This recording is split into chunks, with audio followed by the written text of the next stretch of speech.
Highway of Dreams from Reading Explorer, Unit 8B.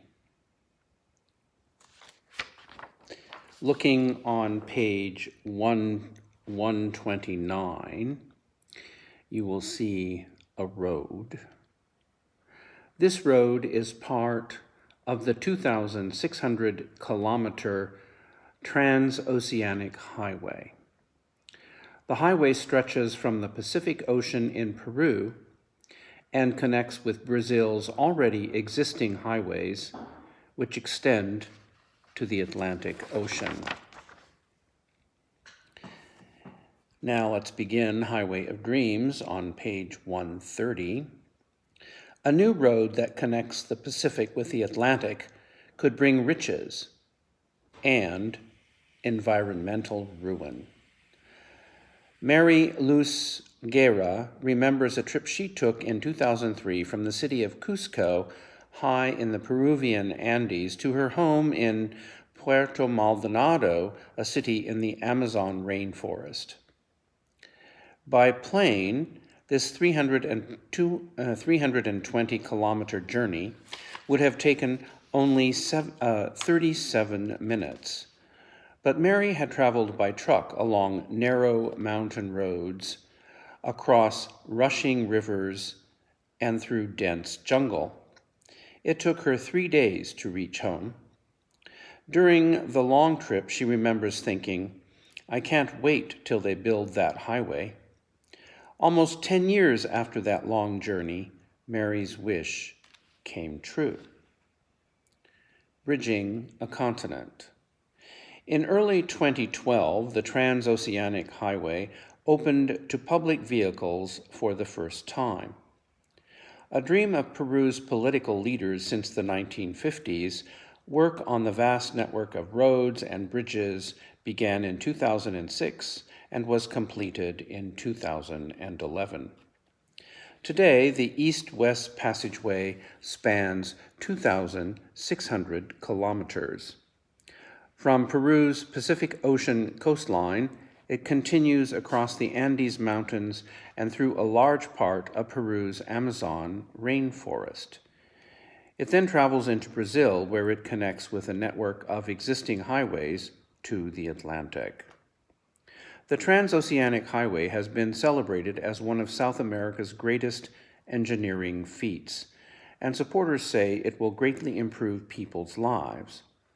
Until recently, travel between the cities of Cusco and Puerto Maldonado in Peru took days by bus or truck, as Mary's story illustrates, and drivers had to use narrow, partially unpaved mountain roads. Now the trip only takes a few hours and is much safer. In addition to making travel faster and easier, supporters say the highway will be good for business. There is enormous demand in North America and Asia for Brazilian and Peruvian products, including soybeans, beef, and gold. A number of companies in Cusco and Puerto Maldonado also sell wood to different corners of the world. Many of these companies transport their lumber to the Pacific, where it travels by ship to other countries. Thanks to the highway, wood can now reach the Pacific in days. In the past, it could take a week or more. This lowers costs and allows the wood to reach customers sooner and in better condition. In the long run, say many business owners, this will mean more profit. The highway will also open up areas of the Peruvian Amazon that were not accessible just a few years ago. This may increase activity in these areas and give people new places to live in and travel to. This in turn could mean more jobs and money for Peruvians. Environmental challenges. Despite the highway's many potential benefits, environmentalists are concerned. The Transoceanic passes directly through a large part of the Amazon rainforest in the state of Madre de Dios in Peru. According to a Peruvian government study, the forested area in the western mountains of this state has the greatest biodiversity of any place on Earth, and until recently, large parts of the forest were in pristine condition. As more people move into the region, environmentalists worry about the impact this will have on the Amazon's plants and animals, many of which are found nowhere else. Shortly after the highway opened, large numbers of people began coming into Puerto Maldonado from all over Peru and the world to mine gold. There's a lot of money to be made in mining, as well as in farming, says environmental photographer Gabby Salazar. I think we're going to see a big increase in farming, she says. Right across the border in Brazil, you see soybean farms all over the place. Studies show that 95% of the deforestation of the Brazilian Amazon occurs within 50 kilometers of a highway, and environmentalists like Salazar are concerned that the same thing is happening in Peru. It's having an impact on the environment, she explains.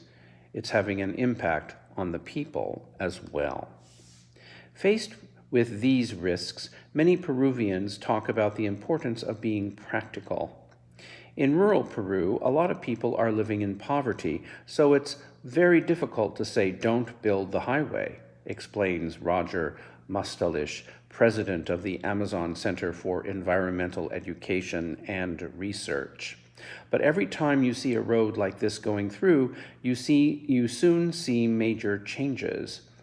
Will these changes be mostly positive or negative?